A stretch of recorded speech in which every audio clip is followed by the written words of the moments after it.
troisième siège à l'Afrique. Parce que maintenant, il y a 25 sièges au conseil d'administration. L'Afrique en a 3. Il n'en avait que 2.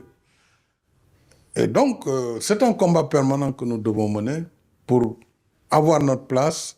Parce que l'Afrique est partie de loin. Et je le rappelle. Je rappelle le congrès de Berlin. J'aime bien le rappeler parce que quand le chancelier Otto von Bismarck a réuni les puissances européennes pour dire, au lieu que nous nous battions entre nous pour nous partager ce vaste plateau de l'Afrique, concertons-nous et faisons les arrangements entre nous, comme ça on évite de nous battre. Et c'est comme ça que l'Afrique a été morcelée. Quand vous voyez les frontières divisées, balkanisées. Et ça nous suit jusqu'à maintenant.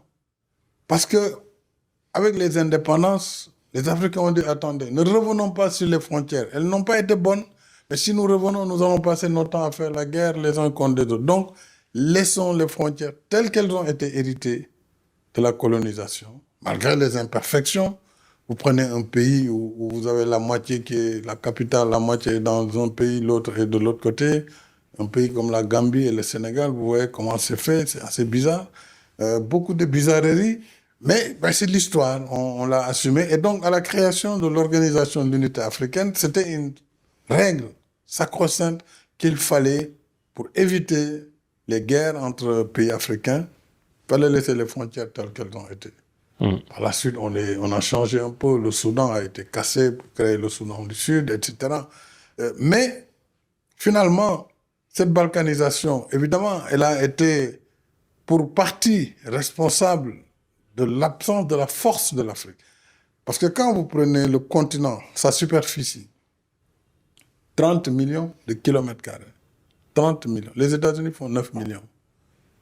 La Russie fait 17 millions, c'est le pays le plus vaste. La Chine, pour moins de 9 millions ou 9 millions. Vous pouvez réunir la Chine, les États-Unis et l'Union européenne dans l'Afrique. Donc voilà le territoire. Et il faut le construire. Il est vaste. J'ai l'habitude de dire, pour aller à New York, de Dakar, on fait 7 heures. Pour aller à Cape Town, de Dakar, je fais 9 heures. Pour aller à Djibouti, je fais 9 heures. Pour aller à Addis, c'est 8 heures. Pour aller à Paris, c'est 5 heures. Vous voyez donc la taille du continent. Et sa diversité ethnique, raciale, culturelle. Donc l'Afrique, c'est ce vaste ensemble, ce continent, mais qui mérite toutes les attentions et qui a du potentiel. L'Afrique ne vient pas au banquet de l'universel les mains vides. C'est un continent qui vient avec ses ressources humaines, ressources naturelles, ressources minières,